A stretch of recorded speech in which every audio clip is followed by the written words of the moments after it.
Hi friends, നിങ്ങൾക്ക് ആർക്കെങ്കിലും നല്ലൊരു ജക്കൂസി സ്റ്റേ എക്സ്പീരിയൻസ് ചെയ്യാൻ താല്പര്യമുണ്ടോ?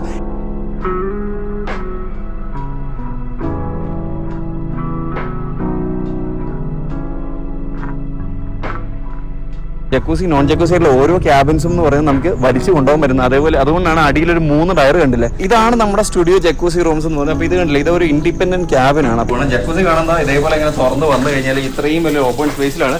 അപ്പോൾ നമ്മൾ ആദ്യം തന്നെ ഈ നോൺ ജക്കൂസി റൂംസിലേക്ക് പോകാം. എൻ്റെ ഈ ഒരു ബാക്ക് സൈഡിലേക്ക് കാണുന്നതാണ് ഇവരുടെ പാർട്ടി ഏരിയ. ഇവിടെ ഏറ്റവും അട്രാക്റ്റീവ് ആയിട്ടുള്ള ഒരു സാധനം എന്ന് പറഞ്ഞാൽ ഇവിടുത്തെ സ്വിമ്മിംഗ് പൂളാണ്.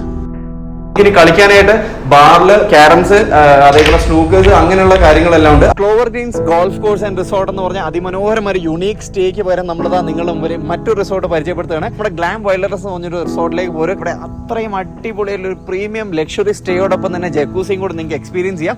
ഈ ഒരു റിസോർട്ട് ബാംഗ്ലൂരിനടുത്തുള്ള നിലമംഗല എന്ന് പറയുന്ന സ്ഥലത്താണ്. ബാംഗ്ലൂർ സിറ്റിയിൽ നിന്ന് കുറച്ച് ഔട്ടറായിട്ടുള്ള വളരെ പീസ്ഫുൾ ആയിട്ടുള്ള ഒരു സ്പോട്ട് എന്ന് തന്നെ പറയാതിരിക്കാൻ വയ്യ. കാരണം എൻ്റെ ബാക്ക് സൈഡ് കാണുന്നതാണ് ഗ്ലാം റിസോർട്ട്. ഗ്ലാം വൈൽഡർനെസ് എന്ന് പറഞ്ഞൊരു അതിമനോഹരമായ റിസോർട്ട്.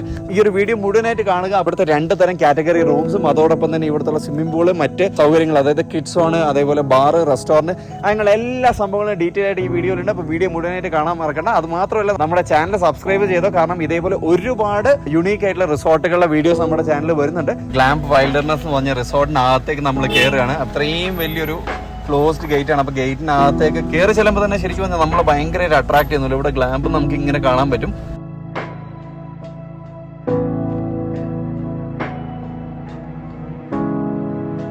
അപ്പോൾ നമ്മൾ കാറ് പാർക്ക് ചെയ്തു. കയറി വരുമ്പോൾ തന്നെ നമ്മൾ കാണുന്ന വെച്ചാൽ ഈ ഗ്ലാമ്പ് ഇത്രയും മനോഹരമായി എഴുതിയിരിക്കുന്നതാണ്. രാത്രിയായി കഴിഞ്ഞാൽ ഇവിടെ ലൈറ്റൊക്കെ ഇട്ട് കുറച്ചുകൂടെ ബ്യൂട്ടിഫുൾ ആയിരിക്കും കാണാൻ എന്ന് വേണമെങ്കിൽ പറയാം. അപ്പോൾ നമ്മൾ കാറൊക്കെ പാർക്ക് ചെയ്ത് ഇനി നേരെ ഇവരുടെ റിസപ്ഷനിലേക്ക് പോവാണ്. കാറ് പാർക്ക് ചെയ്ത് കഴിഞ്ഞു. അതേപോലെ അതിന് നേരെ ഫ്രണ്ടിൽ തന്നെയാണ് റിസപ്ഷൻ ഉള്ളത്. അത് മാത്രമല്ല, നമ്മളിപ്പോൾ ഈ ഒരു സൈഡിലേക്ക് നോക്കി കഴിഞ്ഞാൽ ഇവിടെ അത്യാവശ്യം കുറച്ച് പേര് ഇരിക്കാനുള്ള സൗകര്യങ്ങളൊക്കെ കാണാം. അതിന് നേരെ ബാക്ക് സൈഡിൽ കാണുന്നത് ബാറാണ്. അപ്പോൾ അവിടെ നമുക്ക് സ്നൂക്കേഴ്സും അതേപോലെ തന്നെ ക്യാരംസും അങ്ങനെ കുറേ ഇൻഡോർ ഗെയിംസ് എല്ലാം കളിക്കാനുള്ള സൗകര്യമുണ്ട്. ഇതിന്റെ ബാക്ക് സൈഡിലായിട്ട് ഇവർ അടിപൊളി റെസ്റ്റോറൻറ്റും കൂടെ ഉണ്ട്. അപ്പോൾ നമുക്ക് ആദ്യം റിസപ്ഷൻ കാണാം, അത് കഴിഞ്ഞ് മറ്റു കാര്യങ്ങളെല്ലാം 1 by 1 ആയിട്ട് കാണാം. അപ്പോൾ നമ്മൾ ഈ നടന്നു വരുന്ന ഒരു വാക്ക് വേ കണ്ടില്ലേ, വളരെ മനോഹരമായ ഒരു വാക്ക് വേ ആണ്. ഈ റിസോർട്ടിൽ നിങ്ങൾ ഏറ്റവും കൂടുതൽ കാണാൻ പോകുന്നത് മാവുകളാണ്. കാരണം മറ്റൊന്നല്ല, ഇത് തോട്ടമാണ്. നമ്മൾ കാറൊക്കെ പാർക്ക് ചെയ്തതിന് നേരെ നമ്മൾ റിസപ്ഷനിലേക്ക് വരികയാണ്. അപ്പോൾ റിസപ്ഷൻ എങ്ങനെയാണെന്നുള്ളത് നിങ്ങൾക്ക് ഇവിടെ ഡീറ്റെയിൽ ആയിട്ട് കാണാൻ പറ്റും. അപ്പോൾ എൻ്റെ ബാക്ക് സൈഡ് കാണുന്ന ഈ മനോഹരമായ റിസപ്ഷൻ ശരിക്കും പറഞ്ഞാൽ ബാംഗ്ലൂർ എയർപോർട്ടിന്റെ ഒക്കെ ഒരു ടെർമിനൽ 2 ഒക്കെ പോലെ എനിക്ക് കണ്ടപ്പോൾ തോന്നി. ഇവിടെ 2 കാറ്റഗറി റൂംസ് ആണുള്ളത്. അപ്പോൾ അതിലുള്ള ആദ്യത്തെ റൂമാണ് നമ്മൾ കാണാൻ പോകുന്നത്. അത് സ്റ്റുഡിയോ ജക്കൂസി റൂംസ് ആണ്. അപ്പം മറ്റൊരു കാറ്റഗറി ഉണ്ട്, അതായത് ജക്കൂസി അല്ലാതെയുള്ള സ്റ്റുഡിയോ റൂംസ്. അപ്പോൾ നമുക്ക് കാണാം. ഫസ്റ്റ് നമുക്ക് ഈ ഒരു റൂം കണ്ടിട്ട് വരാം. ഇതെല്ലാം ഇൻഡിപെൻഡന്റ് ആയിട്ടുള്ള റൂംസ് ആണ്. അപ്പം ഈ സ്റ്റുഡിയോ റൂംസ് ഇപ്പോൾ ഇതിൻ്റെ ഇടയിൽ നേരെ നോക്കിക്കഴിഞ്ഞാൽ നമുക്ക് ടയറൊക്കെ കാണാം. വലിച്ച് നീക്കി കൊണ്ടുപോകാൻ പറ്റുന്നത് പോലെയാണ്. അവിടെ കണ്ടില്ലേ, ഇങ്ങനത്തെ ടയറൊക്കെ കാണാം. പിന്നെ അതേപോലെ ഇതിന് പുറത്തേക്ക് നമ്മൾ ഇറങ്ങി കഴിഞ്ഞാൽ ഇവിടെ നമുക്ക് ഇരിക്കാനുള്ള ഒരു സൗകര്യമൊക്കെ ഉണ്ട്. വൈകുന്നേരങ്ങളിലാണെങ്കിലും ഇനിയിപ്പം ഇതേപോലെ മഴ പെയ്യുന്ന ഒരു കാലാവസ്ഥയിലൊക്കെയാണ്, മഴ കൊള്ളാൻ റെഡിയാണ്, അവിടെ പോയിരിക്കാം. ഇതാണ് നമ്മുടെ സ്റ്റുഡിയോ ജക്കൂസി റൂംസ് എന്ന് പറയുന്നത്. അപ്പോൾ ഇത് കണ്ടില്ല, ഇതൊരു ഇൻഡിപെൻഡന്റ് ക്യാബിനാണ്. അപ്പോൾ ഈ ഒരു ക്യാബിൻ്റെ അകത്താണ് നമ്മുടെ റൂം. അപ്പോൾ റൂം എന്ന് വെച്ചാൽ ഇപ്പോൾ ജക്കൂസി ആയതുകൊണ്ട് തന്നെ ഇതിൽ സ്പേസ് കുറവായിരിക്കും, പക്ഷേ ഒരു ഡിഫറെൻ്റ് ആയിട്ടുള്ളൊരു എക്സ്പീരിയൻസ് തന്നെയായിരിക്കും ഇതിനകത്ത് സ്റ്റേ ചെയ്യാനുള്ളത്. അപ്പോൾ അത് എന്തൊക്കെയാണ് ഞാൻ കാണിച്ചു തരാം. ഞാൻ നേരത്തെ പറഞ്ഞ പോലെ ഈ ഒരു സൈഡിലാണ് നമുക്ക് ജക്കൂസി വരുന്നത്. പിന്നെ ഇതിന് മേലെ കണ്ടില്ലേ, അവർ ഇതേപോലെ നെറ്റൊക്കെ വലിച്ചു കെട്ടി നല്ല അടിപൊളിയാക്കി വെച്ചിട്ടുണ്ട്. കാണാനും ഭയങ്കര ഭംഗിയാണ്. പിന്നെ അത് മാത്രമല്ല, ഇതൊരു മാങ്ങാത്തോട്ടത്തിലായതുകൊണ്ട് ഇടയ്ക്ക് വേണമെങ്കിൽ മാങ്ങ പറിച്ച് തിന്നുകയൊക്കെ ചെയ്യാം. ഇപ്പോൾ ഇവിടെ മാവുകളൊക്കെ കാണാം. ഓരോ ഇൻഡിപെൻഡൻറ്റ് സ്റ്റുഡിയോ റൂംസിൻ്റെ സൈഡിൽ നമുക്ക് മാവ് കാണാം. അപ്പോൾ അതിനുള്ള നിലവിൽ ഇപ്പോൾ മാങ്ങയൊന്നും ഇല്ലെങ്കിലും മാങ്ങ വരുന്ന കാലത്ത് ഇവിടെ വരികയാണെങ്കിൽ നമുക്ക് തീർച്ചയായിട്ടും മാങ്ങയൊക്കെ പറിച്ച് തന്നു. അപ്പോൾ നമുക്കിനി റൂമിനുള്ളിൽ പോയിട്ട് എന്തൊക്കെയാണ് റൂമിലെ കാഴ്ചകൾ എന്ന് കാണാം. അപ്പം ഇതേപോലെ കണ്ടില്ലേ, ഇങ്ങനെ ഒരു ഡിഫറെൻ്റ് ആയിട്ട് ശരിക്കും പറഞ്ഞാൽ ഹോളിവുഡ് സിനിമയിലൊക്കെ കാണുന്ന പോലെ റൂമിൻ്റെ ഒരു ഷെയ്ഡൊക്കെ വരുന്നത്. അപ്പോൾ ഉള്ളിലേക്ക് കയറി നോക്കാം.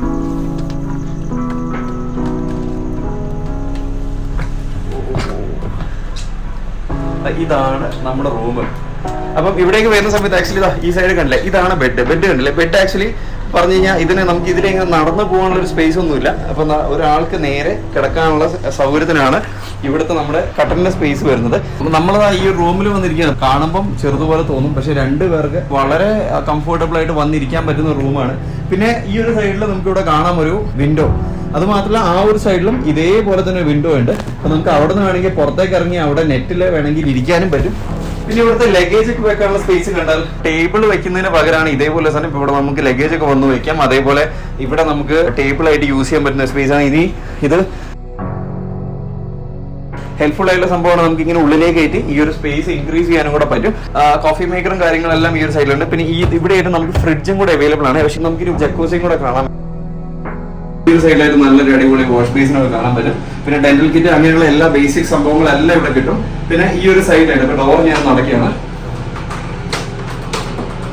അപ്പം ഇതൊക്കെ ഞാൻ പറയേണ്ട ആവശ്യമില്ലല്ലോ. അപ്പൊ ഇതൊക്കെ ഇങ്ങനെയാണ് വരുന്നത് പറയാം. പിന്നെ അതേപോലെ നമ്മൾ ഇനി ജക്കൂസി എവിടെയാണ് അപ്പൊ അതേക്ക് പോകണം. ജക്കൂസി കാണുന്ന ഇതേപോലെ ഇങ്ങനെ തുറന്ന് വന്നു കഴിഞ്ഞാൽ ഇത്രയും വലിയ ഓപ്പൺ സ്പേസിലാണ്. ഇതേപോലെ കവർ വെച്ച പ്രൈവസിനൊന്നും യാതൊരു തരത്തിലും ബാധിക്കില്ല. പിന്നെ അവിടെ വെള്ളം ഫില്ലായിക്കൊണ്ടിരിക്കുന്നുണ്ട്. ഇവിടെ ഈ ഒരു പ്രോപ്പർട്ടി ഇത് കഴിഞ്ഞാൽ അതേപോലെ അവിടെയാണ് വരുന്നത്. അപ്പം അത്രത്തോളം സ്പേസ് ഉണ്ട്. നമ്മുടെ പ്രൈവസിനൊന്നും യാതൊരു തരത്തിലും ബാധിക്കില്ല എന്ന് തന്നെ പറയേണ്ടി വരും. ഇനി നമുക്ക് പുറത്തേക്ക് ഇറങ്ങി പോകണമെങ്കിൽ ഇതേപോലെ നമുക്ക് പുറത്തേക്ക് ഇറങ്ങി പോകാം. ഇതിലേ കയറി നമുക്ക് ഇതിലെ പുറത്തേക്ക് ഇറങ്ങി വരാൻ പറ്റുന്ന ഒരു സൗകര്യം എന്ന് വേണമെങ്കിൽ പറയാം. ഇത്രയൊക്കെയാണ് നമ്മുടെ ജക്കൂസി സ്റ്റുഡിയോ റൂമിന്റെ വിശേഷങ്ങൾ. അപ്പൊ ഇനി നമ്മൾ നോൺ ജക്കൂസി റൂം കാണാൻ പോവാണ്. പക്ഷേ നമുക്ക് ഇവിടുന്ന് പുറത്തേക്ക് ഇറങ്ങുന്നതിനുണ്ടല്ലോ ഒരു പ്രത്യേക തന്നെ ഫീലാണ്. നമ്മളിതാ ഈ ഒരു റിസോർട്ടിനകത്തോട് നടക്കുകയാണ്. ആക്ച്വലി ഇതിന്റെ വാക്ക് വേ എന്ന് പറഞ്ഞാൽ അതിമനോഹരമാണ്. കാരണം ഇതേപോലെ ലൈറ്റ് ഒക്കെ വെച്ചിട്ട് വളരെ ബ്യൂട്ടിഫുൾ ആയ ഒരു വാക്ക് വേ ആണ്. ഇവിടെ എന്ന് പറയുന്നത് 12 jacuzzi and 12 non jacuzzi rooms ആണ്. അപ്പൊ എന്റെ ഈ ഒരു സൈഡിൽ കാണുന്ന ഇത് കണ്ടില്ലേ, ഇതെന്ന് പറയുന്നത് ജക്കൂസി റൂംസ് ആണ്. ഇപ്പൊ ജക്കൂസി റൂം ആയതുകൊണ്ട് പുറത്തേക്ക് ഇങ്ങനെ ഒരു ഓപ്പൺ സ്പേസ് ചെറിയൊരു പ്രൊജക്ഷൻ കാണുന്നത്. പിന്നെ ഇവിടെയുള്ള ഓരോ ക്യാബിൻസും, അതായത് ജക്കൂസി നോൺ ജക്കൂസിയുള്ള ഓരോ ക്യാബിൻസും എന്ന് പറയുന്നത് നമുക്ക് വലിച്ചു കൊണ്ടുപോകാൻ പറ്റുന്നത്. അതേപോലെ അതുകൊണ്ടാണ് അടിയിലൊരു 3 ടയർ കണ്ടില്ലേ ഈ ഒരു ക്യാബിന്റെ. അപ്പൊ അങ്ങനെ നമുക്ക് കാണാൻ പറ്റും. പിന്നെ ഈ ഒരു റിസോർട്ട് എന്ന് പറയുന്നത് തോട്ടത്തിലാണ്. ഓക്കെ, അപ്പോൾ ഒരുപാട് മാവുകൾ നമുക്ക് ഈ റിസോർട്ടിൽ കാണാൻ പറ്റും. അപ്പോൾ നമ്മളിപ്പോൾ ഈ ഒരു സൈഡിൽ നോക്കി കഴിഞ്ഞാൽ ഇവിടെയൊക്കെ ഇതേപോലെ ജക്കൂസി റൂംസ് ആണുള്ളത്. അപ്പോൾ ഇവിടെയൊക്കെ നമുക്ക് ഈ ഒരു വിൻഡോ കണ്ടില്ല, ഈ ഒരു വിൻഡോൻ്റെ അവിടെ നമുക്ക് ഓപ്പൺ ചെയ്തിട്ട് വേണമെങ്കിൽ നമുക്ക് പുറത്ത് വന്ന് ഇരിക്കാൻ പറ്റും. അവിടെ നെറ്റ് പോലെ നമുക്ക് ഇങ്ങനെ കാണാൻ പറ്റും. നമ്മൾ കാണാൻ പോകുന്നതെന്ന് വെച്ചാൽ നമ്മുടെ നോൺ ജക്കൂസി റൂമാണ്. അപ്പോൾ ഇതൊരു നോൺ ജക്കൂസി റൂമാണ്. അപ്പോൾ ഇവിടെ 2 എണ്ണം വരുന്നുണ്ട്. അതായത് ഒറ്റ ക്യാബിനകത്തിന് 2 റൂംസ് ആണ് വരുന്നത്. അപ്പം ഒന്നത് ഈ റൈറ്റ് സൈഡിൽ കാണുന്നത്, മറ്റൊന്ന് ഈ ലെഫ്റ്റ് സൈഡിൽ കാണുന്നത്. നമുക്ക് ഈ ഒരു ലെഫ്റ്റ് സൈഡിലുള്ള റൂമിലേക്ക് ആദ്യം കയറാം.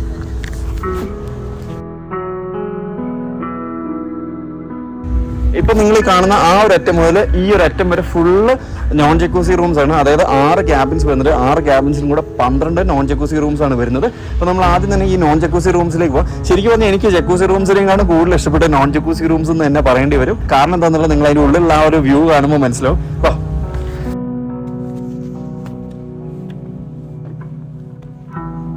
ഈ ഒരു നോൺ ജക്കൂസി റൂമിനെ കുറിച്ച് പറയുകയാണെങ്കിൽ നമ്മളിപ്പോ ഈ ഒരു മഴയത്ത് തന്നെ ഷൂട്ട് ചെയ്യുന്നതുകൊണ്ട് തന്നെ ഒരു കാര്യം എടുത്തു പറയേണ്ടതുണ്ട്. ഇപ്പൊ ജക്കൂസി റൂംസ് ഒക്കെ ആണെങ്കിൽ മഴയത്ത് നമ്മൾ പുറത്തിരിക്കുക കുറച്ച് ഡിഫിക്കൽട്ട് ആണ്. കാരണം മഴ പെയ്താൽ നന്നായിട്ട് നനയാൻ സാധ്യതയുണ്ട്. പക്ഷെ ഇവിടെ അങ്ങനെയല്ല. ഇവിടെ നമുക്ക് അത്ര വലിയ പ്രശ്നങ്ങളൊന്നുമില്ല. ഇതൊന്ന് മഴ പെയ്യുമ്പം ഏറ്റവും ബെസ്റ്റ് എന്ന് വെച്ചാൽ നോൺ ജക്കൂസി റൂംസ് ആണ്. ജക്കൂസി റൂംസ് എന്ന് വെച്ചാൽ എല്ലാം ഓപ്പൺ സ്പേസ് ആണ്. അതുകൊണ്ട് തന്നെ നമുക്ക് ഇതേപോലെ ചെയറിൽ വന്നിരിക്കാനും പറ്റില്ല. ഈവൻ റൂമിന്റെ പുറത്തായിട്ട് ടേബിളൊക്കെ വരുന്നത്. പക്ഷെ ഇവിടെ അങ്ങനെയല്ല. ഇവിടെ നമുക്ക് ഇതേപോലെ വന്ന് ചില്ലോട്ട് ഇരിക്കാൻ 2 പേർക്ക് വളരെ കംഫർട്ടബിൾ ആയിട്ട് ഇരിക്കാം. ഒരു ടേബിളൊക്കെ ഉണ്ട്. അതേപോലെ കോഫി കുടിക്കണം അല്ലെങ്കിൽ വല്ല ഡ്രിങ്ക്സ് കുടിക്കണം എന്നുണ്ടെങ്കിൽ ഇവിടെ ഇരുന്ന് വളരെ ചില്ലൗട്ട് ചെയ്ത് നമുക്ക് കുടിക്കാം. ഇനി നമുക്ക് റൂമിന്റെ ഉള്ളിലേക്ക് കയറാം. ഒരു ക്യാബിനകത്ത് 2 റൂംസ് വരുന്നതാണ് നമ്മുടെ നോൺ ജക്കൂസി റൂം വരുന്നത്. അപ്പൊ നമ്മൾ ഉള്ളിലേക്ക് കയറുന്ന സമയത്ത് ആക്ച്വലി ശരിക്കും മൈൻഡ് ബ്ലോയിങ് എന്ന് തന്നെ പറയാൻ പറ്റും. കാരണം ഈ റൂമിന്റെ ഒരു ക്വാളിറ്റി എന്ന് പറയുന്നത്, കാരണം ഇതേപോലെ നല്ല അടിപൊളി ലൈറ്റ്സ് ഒക്കെ വെച്ച് വളരെ ബ്യൂട്ടിഫുൾ ആയിട്ടുള്ള ഒരു ചെറിയ റൂമാണിത്. അപ്പം എന്തുകൊണ്ടാണ് നോൺ ജക്കൂസി റൂം എനിക്ക് ഇഷ്ടപ്പെട്ടതെന്ന് പറയാനുള്ള കാരണം നിങ്ങൾ ഇപ്പൊ ഏകദേശം എന്റെ ഈ സറൗണ്ടിങ് കണ്ടപ്പോൾ തന്നെ മനസ്സിലായില്ലേ. നമ്മൾ ഈ റൂമിലേക്ക് കയറി ചെല്ലുമ്പോൾ നമ്മളെ വെൽക്കം ചെയ്യുന്നത് നല്ലൊരു വാം ലൈറ്റും അതേപോലെ ഇത്രയും നല്ലൊരു സൗകര്യം കൂടിയാണ്. ശരിക്കും ഫാമിലിക്കൊക്കെ വളരെ കംഫർട്ടബിൾ ആയിട്ട്, ഈവൻ 2 കപ്പിൾസ് മാത്രമല്ല കിഡ്സ് ഒക്കെ ഉണ്ടെങ്കിൽ അവർക്ക് കൂടെ വളരെ കംഫർട്ടബിൾ ആയിട്ടുള്ള ഒരു സ്പേസ് ആണ്. പിന്നെ ഇവിടെ കണ്ടില്ല ഇതേപോലെ ഫ്രിഡ്ജ് കാര്യങ്ങളുണ്ട്, കോഫി മേക്കർ, അങ്ങനെ എല്ലാവരും സൗകര്യങ്ങളും ഉണ്ട്. പിന്നെ കോൾ ചെയ്യാനുള്ള സൗകര്യമുണ്ട്, പിന്നെ TV ഉള്ള സൗകര്യമുണ്ട്. പിന്നെ ഇതേപോലെ ഒരു ലോക്കർ സെറ്റപ്പും കൂടെ ഇവിടെ ഉണ്ട്. ഇവിടെ ആക്ച്വലി AC-ന്റെ ആവശ്യമൊന്നുമില്ല, എന്നാലും എന്താ നല്ലൊരു അടിപൊളി ഫാൻ ഉണ്ട്. ഇനി നമുക്ക് ഇതിന്റെ വാഷ്റൂമിലേക്ക് പോകുന്നതാണ്. ഇത്രത്തോളം സ്പേസ് നമ്മുടെ ഈ ഒരു വാഷ്റൂമിനകത്തുണ്ട്. ഈ ഒരു സൈഡിൽ നോക്കി കഴിഞ്ഞാൽ ഇവിടെ നമുക്ക് ഡെന്റൽ കിറ്റ് കാര്യങ്ങളെല്ലാം ഉണ്ട്. ഇവിടെ ഇത്രയും വലിയൊരു സെറ്റപ്പിലാണ്, വളരെ മനോഹരമായിട്ടാണ് ഈ ഡെന്റൽ കിറ്റിൽ അറേഞ്ച് ചെയ്തിരിക്കുന്നത്. പിന്നെ ഇത്രയും വലിയൊരു മിറർ കാര്യങ്ങളെല്ലാം ഉണ്ട്. ഈ ഒരു നോൺ ജക്കൂസി റൂം എങ്ങനെയാണ് നിങ്ങൾക്ക് ഇഷ്ടപ്പെട്ടോ? കാരണം എനിക്ക് ശരിക്കും അത് ഈ നോൺ ജക്കൂസി റൂം ആട്ടോ ഏറ്റവും കൂടുതൽ ഇഷ്ടപ്പെട്ടത്. പക്ഷേ നമ്മൾ ഇതിന്റെ പ്രൈസിംഗ് ഒക്കെ വെച്ച് നോക്കുമ്പോൾ ജക്കൂസിക്കാണ് കൂടുതൽ കോസ്റ്റ്ലി. അപ്പൊ ഇത് കുറച്ചുകൂടെ ബഡ്ജറ്റ് ഫ്രണ്ട്ലി ആയിട്ടുള്ള റൂമാണ് ഈ റിസോർട്ടിൽ. നമ്മൾ നിൽക്കുന്ന ഈ റൂമിന്റെ ഫ്രണ്ടിൽ നോക്കി കഴിഞ്ഞാൽ ആ ഒരു എൻഡിലായിട്ടാണ് സ്വിമ്മിംഗ് പൂൾ വരുന്നത്. പിന്നെ ഈ ഒരു സൈഡിൽ നല്ല അടിപൊളി റെസ്റ്റോറന്റ് വരുന്നുണ്ട്, ആ ഒരു സൈഡിൽ ബാർ വരുന്നുണ്ട്. അപ്പൊ അതെല്ലാം നമുക്കിനി കാണാൻ കിടക്കുകയാണ്. ഇനി നമ്മൾ കാണാൻ പോകുന്ന ഇവരുടെ ഓപ്പൺ ജിമ്മും അതേപോലെ തന്നെ ഇവരുടെ പാർട്ടി സ്പേസും കൂടിയാണ്. അപ്പൊ ഓപ്പൺ ജിം എന്ന് പറഞ്ഞാൽ എന്റെ ഈ ഒരു സൈഡ് കാണുന്നതാണ്. അപ്പൊ ആക്ച്വലി ഒരു 3-4 എക്യുപ്മെന്റ്സ് ഒക്കെ തന്നെയേ ഉള്ളൂ. എല്ലാവരും ഇവിടെ വരുന്നത് ജിമ്മിന്റെ ആവശ്യം അല്ലാത്തതുകൊണ്ട് ജസ്റ്റ് ഒരു വാമപ്പിനുള്ള സൗകര്യമാണ് ഇവരിവിടെ ഒരുക്കിയിരിക്കുന്നത്. ഇതൊക്കെ ആക്ച്വലി ഇപ്പൊ മഴയൊക്കെ പെയ്യണം നനഞ്ഞിരിക്കാനാണ്, കാരണം ഇതൊരു ഓപ്പൺ ജിമ്മാണല്ലോ. എന്റെ ഈ ഒരു ബാക്ക് സൈഡിലേക്ക് കാണുന്നതാണ് ഇവരുടെ പാർട്ടി ഏരിയ. അപ്പൊ ഇതേപോലെ ചെറിയ ചെറിയ കൂടാരങ്ങൾ ഇവിടെ ഇങ്ങനെ കാണാൻ പറ്റും. അപ്പൊ ഇത് പാർട്ടിയും അതേപോലെ വെഡിങ്ങും അങ്ങനെ എന്തെങ്കിലും സെറിമോണിയൽ പരിപാടികൾക്കെല്ലാം ആയിട്ടാണ് ഈ ഒരു സ്പേസ് അവർ അറേഞ്ച് ചെയ്തിരിക്കുന്നത്. പിന്നെ നമ്മൾ ഇത് ഈ ഒരു സൈഡിൽ നോക്കി കഴിഞ്ഞാൽ നമ്മുടെ ഇവിടുത്തെ എല്ലാ ക്യാബിൻസും അല്ലെങ്കിൽ എല്ലാ സ്റ്റുഡിയോ റൂംസും അല്ലെങ്കിൽ ഇവിടുത്തെ എല്ലാ കാറ്റഗറി ഓഫ് റൂംസും നമുക്ക് ഇവിടെ നിന്ന് നോക്കിയാൽ തന്നെ കാണാൻ പറ്റും. ശരിക്കും പറഞ്ഞാൽ ഓരോ റൂംസും അത്യാവശ്യം സ്പേസ് വിട്ടിട്ടാണ് എല്ലാ റൂമുകളും ഉള്ളത്. ഇവിടെ നമുക്കൊരു വോളിബോൾ അല്ലെങ്കിൽ ബാഡ്മിന്റൺ ഒക്കെ കളിക്കാൻ പറ്റിയ സ്പേസ് നമുക്ക് ഇവിടെ കാണാൻ പറ്റും. ഇവിടെ വലിയൊരു തിയേറ്റർ പോലെ സംവിധാനം കാണാൻ പറ്റും. ഇപ്പോൾ ഒരു ഗ്രൂപ്പ് ഓഫ് പീപ്പിൾ ഒക്കെ നമ്മൾ ഇവിടെ വരികയാണെങ്കിൽ, അതായത് ഒരുപാട് പേര് ഗ്രൂപ്പായിട്ടൊക്കെ വരികയാണെങ്കിൽ അവർക്ക് രാത്രി ചെയ്യുന്ന ഒരു മൂവി കാണാനുള്ള സ്പേസ് ഉണ്ട്. ഈവൻ ഒരു ബർത്ത്ഡേ സെലിബ്രേഷൻ അതിനുള്ള സ്പേസ് ഉണ്ട്. കാരണം അങ്ങനെയൊക്കെ നമുക്ക് സെലിബ്രേറ്റ് ചെയ്യാനൊക്കെ ഒരു ഓപ്പൺ സ്പേസ് ആണെന്ന് വേണമെങ്കിൽ പറയാൻ പറ്റും. പ്രൊജക്ടറൊക്കെ വെച്ച് മൂവീസ് ഒക്കെ ഇവിടെ കാണാൻ പറ്റും. പിന്നെ നമ്മുടെ ഈ ഒരു ബാക്ക് സൈഡിൽ ഇവിടെ നമുക്ക് നമ്മുടെ സ്വിമ്മിംഗ് പൂൾ കാണാൻ പറ്റും. സ്വിമ്മിംഗ് പൂളിന്റെ കാര്യം പറയാതിരിക്കുന്നതല്ലേ, ഇവിടെ ഏറ്റവും അട്രാക്റ്റീവ് ആയിട്ടുള്ള ഒരു സാധനം എന്ന് പറഞ്ഞാൽ ഇവിടുത്തെ സ്വിമ്മിംഗ് പൂളാണ്.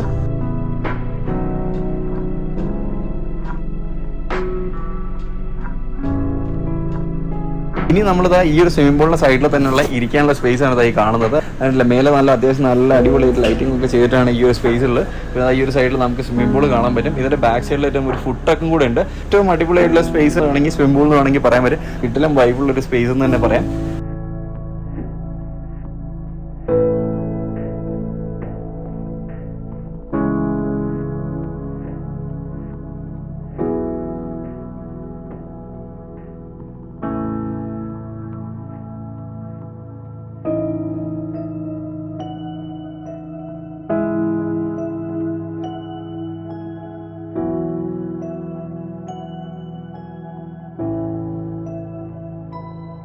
സ്വിമ്മിംഗ് പൂളിന്റെ തൊട്ട് സൈഡിലായിട്ടാണ് ഈ ഒരു ഫുഡ് ട്രക്ക് ഉള്ളത്. ഈ ഒരു സൈഡിലേക്ക് നോക്കിക്കഴിഞ്ഞാൽ നമുക്ക് ഇവിടെ സ്വിമ്മിംഗ് പൂൾ കാണാം. അതേപോലെ തന്നെ ഇവിടെ അത്യാവശ്യം എന്താ പറയുക നമുക്ക് ഇരിക്കാനുള്ള സ്പേസ് ഒക്കെ ഈ ഒരു സ്വിമ്മിംഗ് പൂൾ ചുറ്റുമുണ്ട്. പിന്നെ ഈ ഒരു ഫുഡ് ട്രക്കും പ്ലസ് ഒരു റെസ്റ്റോറൻറ്റ് എന്ന് വേണമെങ്കിൽ പറയാം. Full white and yellow colour ആയതുകൊണ്ട് തന്നെ കാണാനൊക്കെ ഭയങ്കര ഭംഗിയാണ്. ഇനി നമ്മൾ കാണാൻ പോകുന്നത് കിഡ്സിന്റെ സോണാണ്. കുട്ടികളൊക്കെ ആയിട്ട് വരികയാണെങ്കിൽ ഉറപ്പായും കൊണ്ടുവരേണ്ട ഒരു സ്ഥലം എന്ന് വേണമെങ്കിൽ പറയാം. ഇനി നമ്മൾ കിഡ്സ് സോണിലേക്ക് കയറാൻ പോവാണ്. കിഡ്സ് സോണിന്റെ അകത്തേക്ക് കയറുന്ന സമയത്ത് ഇവിടെ കുറെ കളിപ്പാട്ടങ്ങളും എല്ലാം ഇവിടെ കാണാം. ചെസ് പോലെ കളിക്കാനുള്ള ഒരു സ്പേസ് ഇവിടെ കാണാം. പിന്നെ ഇതിന് മേലേക്ക് നമുക്ക് കയറി ചെല്ലാൻ പറ്റും. ഇവിടെ കുഞ്ഞൊരു TV ഉണ്ട്. പിന്നെ അത്യാവശ്യം മറ്റ് കളിപ്പാട്ടങ്ങളും ഇവിടെ കാണാം. ഇതിവിടെ കുഞ്ഞു പിള്ളേരൊക്കെ ടേബിളാണ് ഈ കാണുന്നത്. അതേപോലെ ചെറിയൊരു ചെയർ ഉണ്ട്. പിന്നെ ചെസ് കളിക്കാനുള്ള സംഭവങ്ങളെല്ലാം ഇവിടെ ഉണ്ട്. കുതിര, ക്രിക്കറ്റ് കളിക്കണമെങ്കിൽ ബാറ്റും ബോളും കാര്യങ്ങളെല്ലാം ഇവിടെ ഉണ്ട്. അപ്പൊ ഇനി ഔട്ട്ഡോറിന് ഈ ബാറ്റും ബോളും കാര്യങ്ങളൊക്കെ ആയിട്ട് പുറത്തോട്ട് കഴിഞ്ഞാൽ ഔട്ട്ഡോർ ഗെയിംസും ആയി. പിന്നെ ഇത് മാത്രമല്ല കേട്ടോ, നമുക്കിനി കളിക്കാനായിട്ട് ബാറില് ക്യാരംസ് അതേപോലെ സ്നൂക്കേഴ്സ് അങ്ങനെയുള്ള കാര്യങ്ങളെല്ലാം ഉണ്ട്. അപ്പൊ അത് ആക്ച്വലി അഡൾട്ട്സിനായിട്ടുള്ള ഒരു സ്പേസ് ആണ്. അപ്പൊ നമ്മൾ അവിടെ പോകുമ്പോൾ മറ്റു കാര്യങ്ങളും കൂടി കാണാം. ഇതെല്ലാം കംപ്ലീറ്റ്ലി ഒരു കിഡ്സ് ഫ്രണ്ട്ലി സോൺ ആണ്. ഇനി നമ്മൾ കാണാൻ പോകുന്ന ഇവരുടെ ബാറും അതേപോലെ തന്നെ റെസ്റ്റോറൻറ്റും ആണ്. അപ്പം ആ ഒരു സൈഡിലായിട്ട് നമ്മൾ റിസപ്ഷൻ കണ്ടു, അതേപോലെ റൂംസും നമ്മൾ കണ്ടു. റിസപ്ഷന്റെ ബാക്ക് സൈഡിലായിട്ട് തന്നെയാണ് റൂംസ്. അപ്പൊ ആ ഒരു സൈഡിൽ കൂടി നമുക്ക് ഈ ഒരു ബാറിലേക്കും റെസ്റ്റോറൻറ്റിലേക്കും വരാം. അത് മാത്രമല്ല ഈ ഒരു മെയിൻ ഗേറ്റ്, അതായത് എൻട്രി ഗേറ്റിന്റെ അതിലേക്ക് നമുക്ക് കയറി ചെല്ലാം. ഇപ്പൊ ശരിക്കും പറഞ്ഞാൽ ഞാൻ ഈ ഒരു വഴിക്ക് പോകാനാണ് ഇഷ്ടപ്പെടുന്നത്. കാരണം സർക്കിൾ പോലെ ഇതിന്റെ ഉള്ളിൽ കൂടെ നടന്നു പോകുമ്പോഴാണ് കുറച്ചുകൂടെ ബെറ്റർ ആയിട്ട് എനിക്ക് തോന്നുന്നത്. അതുകൊണ്ട് തന്നെ നമ്മൾ ഇതിലേ പോകാം. ആ കാണുന്നതാണ് ബാർ. അപ്പൊ നമുക്ക് അവിടെ പോയിട്ട് അവിടെ എന്തൊക്കെ ആക്ടിവിറ്റീസ് ആണെന്നുള്ളത് കാണാൻ പറ്റും. അപ്പം ഇവിടെയാണ് നമ്മുടെ ബാറ്. നമുക്ക് കുറച്ച് ഇൻഡോർ ഗെയിംസ് ഒക്കെ കളിക്കണമെങ്കിൽ നമുക്ക് ചെസ് ഒക്കെ കളിക്കാൻ പറ്റും. നമുക്ക് സ്നൂക്കേഴ്സ് കളിക്കാനുള്ള ഓപ്ഷൻ ഉണ്ട്. ഇൻഡോർ ഫുട്ബോൾ ഗെയിം കളിക്കാനുള്ള ഓപ്ഷൻ ഉണ്ട്. പിന്നെ നമ്മുടെ നേരെ ഫ്രണ്ടിലായിട്ട് ക്യാരംസ് കളിക്കാം. ഇനി നമ്മുടെ ബാക്കിൽ കാണുന്നതാണ് എലൈറ്റ് എന്ന് പറഞ്ഞ ഇവരുടെ റെസ്റ്റോറന്റ്. അപ്പൊ ഇതാണ് ഇവരുടെ ഏറ്റവും മെയിൻ ആയിട്ടുള്ള റെസ്റ്റോറന്റ്. അപ്പൊ അത് മാത്രമല്ല ഈ എലൈറ്റ് റെസ്റ്റോറന്റ് ഫ്രണ്ടിലായിട്ട് ഈ ഒരു സൈഡിലും അതേപോലെ തന്നെ ഈ ഒരു സൈഡിലും ഇവരുടെ ക്യാൻഡിലായിട്ട് ഡിന്നറിനുള്ള സൗകര്യങ്ങൾ കാണാം. ഇനി നമ്മൾ ഇവരുടെ എലൈറ്റ് എന്ന് പറഞ്ഞ റെസ്റ്റോറന്റ് അകത്തേക്ക് കയറാണ്. റെസ്റ്റോറന്റ് അകത്ത് ഇപ്പൊ നിലവിൽ ആരുമില്ല, അതുകൊണ്ട് തന്നെ നമുക്ക് വീഡിയോ എടുക്കാനും കുറച്ച് സൗകര്യമായി. നമുക്ക് ഉള്ളിലേക്ക് കയറി ചെല്ലാം. അപ്പൊ ഇത് രണ്ട് ടൈപ്പാണ്. ഒന്ന് നമ്മൾ ഇൻഡോർ ആയിട്ടും അതേപോലെ ഔട്ട്ഡോർ ആയിട്ടും ഈ റെസ്റ്റോറന്റ് ഉള്ളിൽ നമുക്ക് കാണാൻ പറ്റും. ഇവിടുത്തെ മീൽസും കാര്യങ്ങളെല്ലാം ഓൾറെഡി ഇൻക്ലൂഡഡ് ആണ് ഇവരുടെ പ്രൈസിങ്ങിനകത്ത്. ഈ ഒരു റിസോർട്ടിന്റെ റിസപ്ഷനും അതേപോലെ റെസ്റ്റോറന്റ് എല്ലാം ശരിക്കും പറഞ്ഞു കഴിഞ്ഞാൽ ബാംഗ്ലൂർ എയർപോർട്ട് ടെർമിനൽ 2 ഒരു ചെയിൻ തീമിലാണ് എന്ന് തന്നെ പറയേണ്ടി വരും. കാരണം ഒരു വുഡൻ ബാംബൂ സ്റ്റൈലിലുള്ള വാംലൈറ്റ് ഒക്കെ വെച്ച് വളരെ മനോഹരമായിട്ടുള്ള റെസ്റ്റോറന്റ് ആണിത്. എല്ലാവർക്കും ഈ ഒരു ഗ്ലാംപ് വൈൽഡർനെസ് എന്ന് പറഞ്ഞ റിസോർട്ടിന്റെ വീഡിയോ ഇഷ്ടപ്പെട്ടെന്ന് വിശ്വസിക്കുന്നു. അപ്പൊ കൂടുതൽ വീഡിയോസ് കാണാനായിട്ട് നമ്മുടെ യൂട്യൂബ് ചാനൽ സബ്സ്ക്രൈബ് ചെയ്യുക. കൂടാതെ ബെൽ ബട്ടൺ ടാപ്പ് ചെയ്യുക. കൂടുതൽ ട്രാവൽ അപ്ഡേറ്റ്സിനായി followers on YouTube, Instagram and Facebook.